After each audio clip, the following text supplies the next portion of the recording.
Hey everyone, Pastor Warren here. It's so wonderful to be with you today. I'm excited to share a conversation with you with one of our members, Jonathan Phillips. Welcome, Jonathan. Thank you. Thank you for having me. Yeah, so friends, today I want you to hear a story of someone who was someone's one in terms of coming to know Jesus. And Jonathan has some really wonderful story of his life to share long before we ever heard of the concept of one. So Jonathan, thanks so much for being with us today and to encourage everybody who's watching us in worship. And I just wanted to, as I said in the intro, you know, before you and I ever heard of this concept called the one, you actually were somebody's one. Yes. And, you know, you have shared with me your journey and life of faith. And, you know, for those who don't know, Jonathan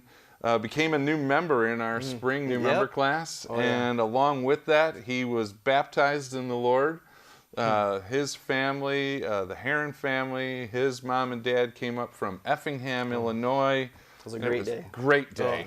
Felt so good. And I mean, like, you could really feel God's presence in that day when you know, he came to you and said, "You're my child."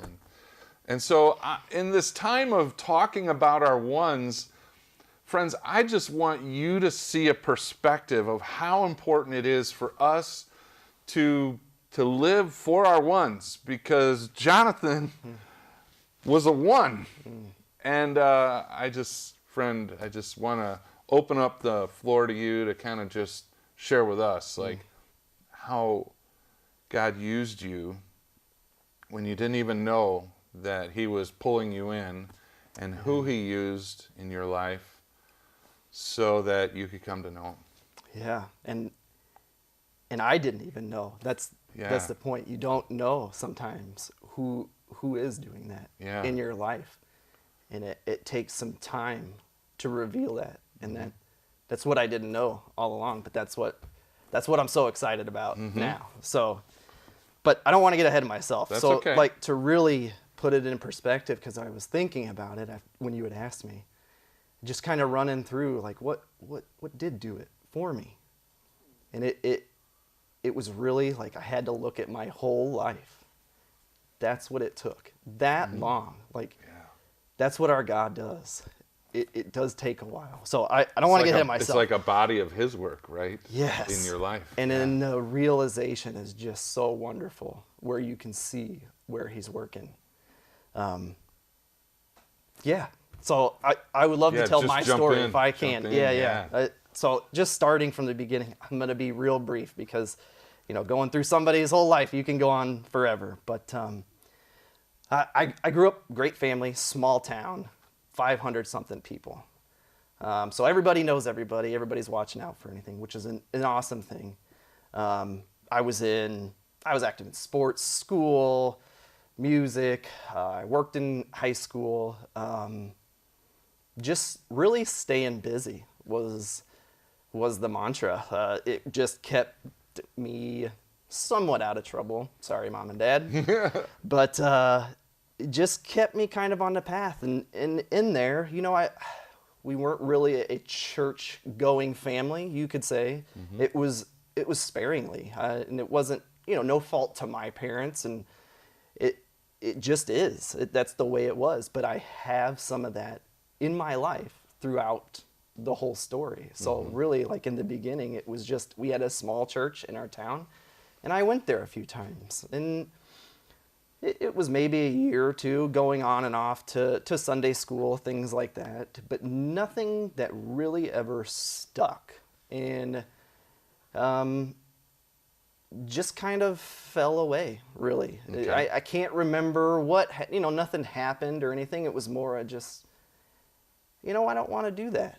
And that was my decision. And just kind of move on. And that's like the earliest I can remember of church or God in my life, right? The early beginnings. And it was more of a looking back, just like an observation for me. There was no participation. It was a lot of just seeing and listening and what's going on around me. So that was my childhood. I don't want to really go into Yeah, that. sure. That's a lot. But the big thing is where I go into and I move up here. I come to the Chicagoland area. I move about 4 hours north of where I lived. I come to go to automotive school. That's what I want to do. I wanted to work on cars. Loved fixing things. So I moved to Lombard and went to school. Just kind of jumped in, all in, going to school, hanging out with my friends, and just randomly through meeting other people, somebody invites my wife, now wife Crystal, to one of our own parties, and I meet her. This is within about 4 months of when I move up here. Okay. And we continue on growing in our lives. I meet her family. They just were so good to me. I can remember because some of the earliest memories is they helped me move twice. Second time was into their own house, which I'm not sure if they're still okay with, but but they were awesome. Like they helped me move. Like they helped our whole 4 random guys in an apartment move because of I was interested in Crystal. Like we were going together in our lives, and they just saw that and just jump in to help whenever necessary. Then you ran into some difficulties. Yes. Like life's challenges. Yeah. So it was not easy. I am grateful for everything in my life, but it's funny because my mom has even said it before. She's like, I'm really surprised that you ever stayed. And there's reasoning for that. Just within probably the first year when I had moved up here, my grandma passed away in a few months, who was huge in my life. That was really difficult. I was rear-ended on my way up here. One of the times I was coming back up here from home, I had my car broken into. We had our apartment broken into. We had just many difficulties just dealing with the big change of coming to a new area. Yeah, yeah. And really trying to find my place in it all. And looking back, it's like, wow, I'm thankful that I stuck through it and can get to here. And that's just a small part. I mean, we're talking. And you were here a little bit before, like after you and Crystal got married, you guys were, came to church for a while, and then you kind of went away for a while. Yeah. Right? So we were coming to church and loving it. There was a lot of excitement, energy, and just, I couldn't even tell you what it was that just kind of made, again, fall away. Yeah. And it's funny because looking back, it's the same thing that happened in my childhood. I just kind of took it on, and I was somewhat interested, but just never really took. And it's hard to think about that now, but everything is good. Yeah. You do go through struggles, but there was a falling away and a turning away or whatever it was, and it was really, I don't know, because we were having good. We got married. Yeah. We had kids. We just all the good family stuff going on.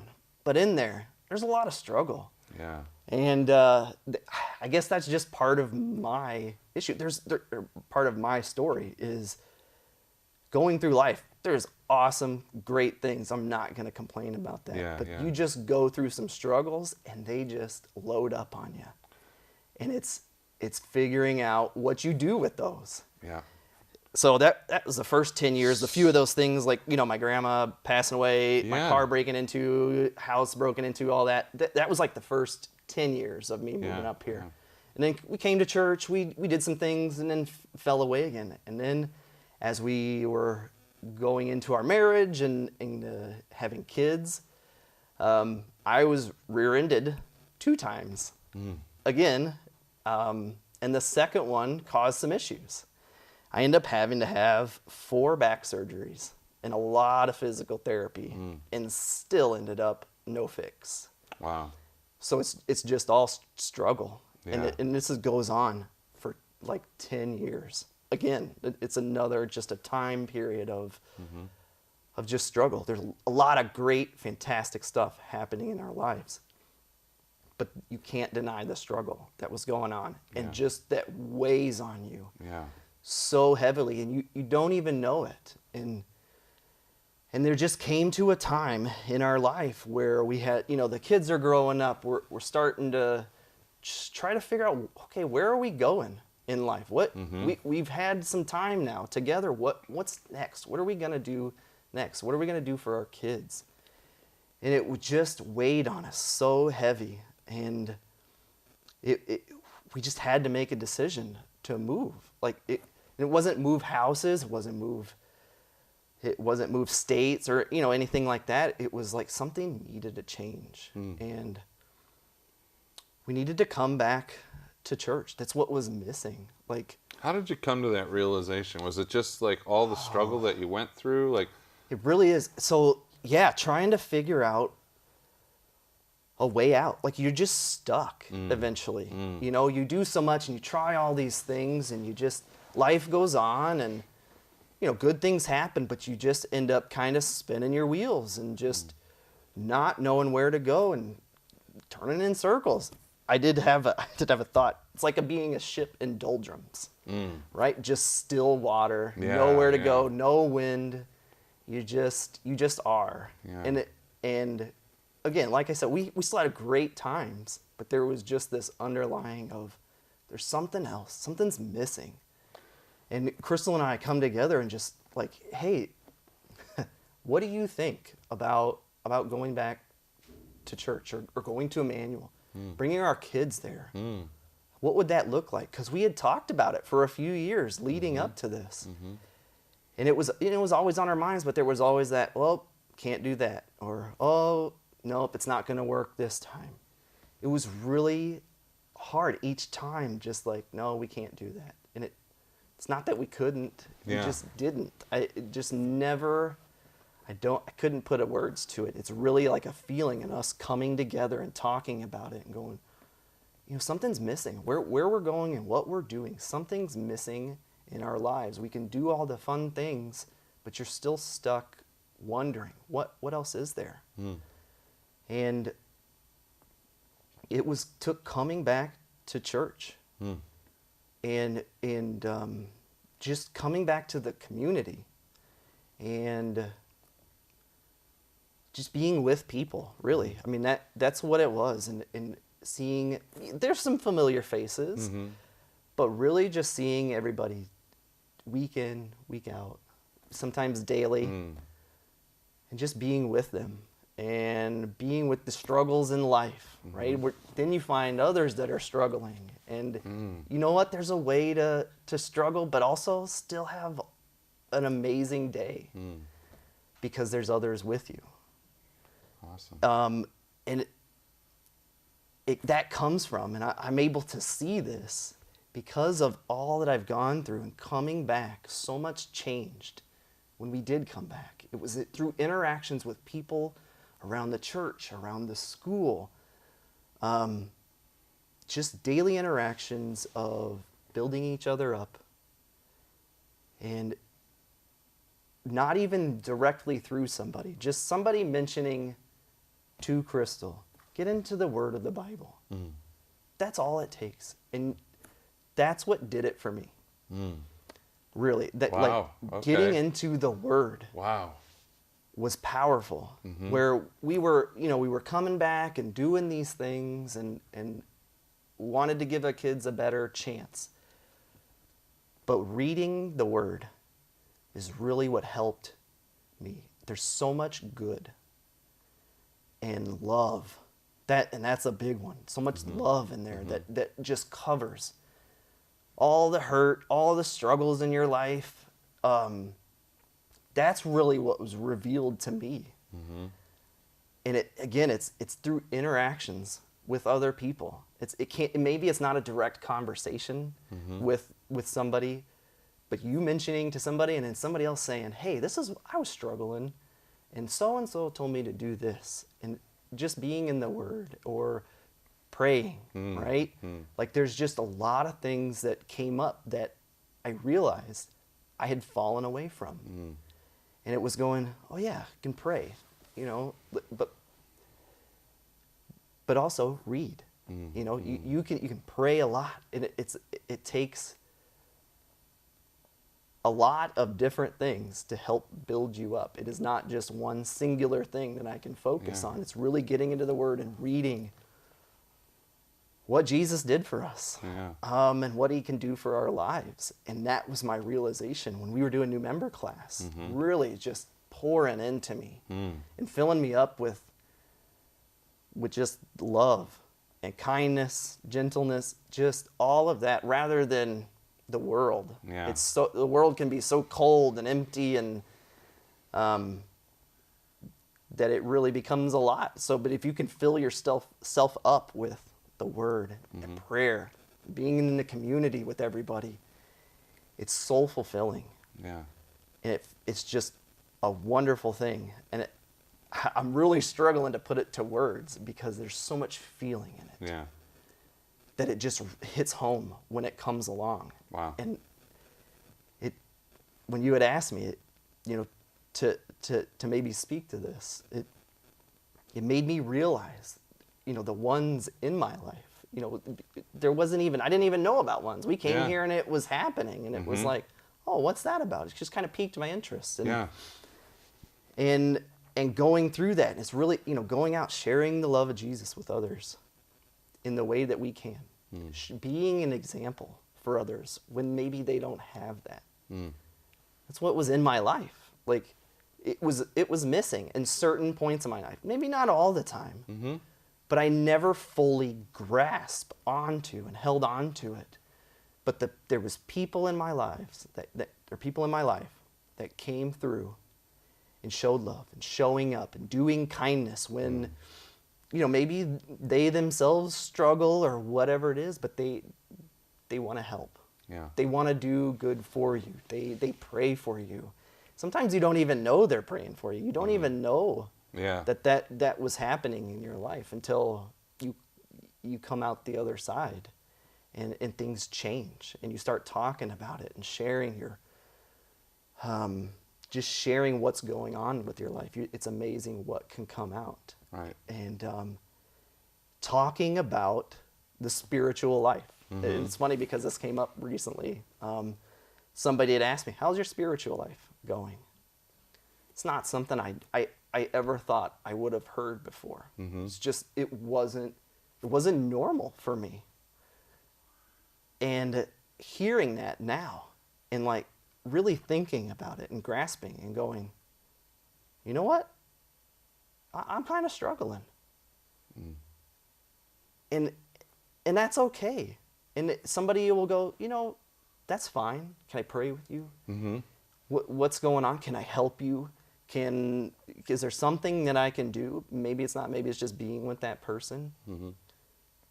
But that's what it's been in my life with my family, friends, that I can look back and see where they were in my life at certain points where they really exemplified the love of Jesus. Yeah.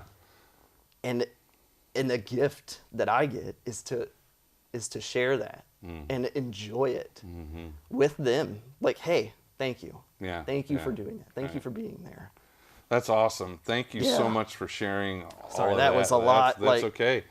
So, like, in closing, if like in a sentence, could you share with everyone the importance of being someone who was a one without even really knowing it, or maybe the people in your life didn't know it, but you have come to faith? Can you share with them in a sentence, like, how important it is for us as a body of believers to be actively living on mission around our ones? Yes. Maybe not one sentence, but it's show your faith by living it. Perfect. And there is so much power in that. When you see people living out their faith, it is so powerful, and you recognize it, and it is life-changing. Awesome. Thank you for that. Yeah, thank you. That's perfect. And friends, thanks for tuning in, and I'm sure anytime Jonathan would love to just tell you more. Oh yeah. Yes. He has such Absolutely. a great heart for our Lord, and so thank you, brother, for coming in and Thank sharing you. today. So Thank you. God's blessings, everyone. God's peace.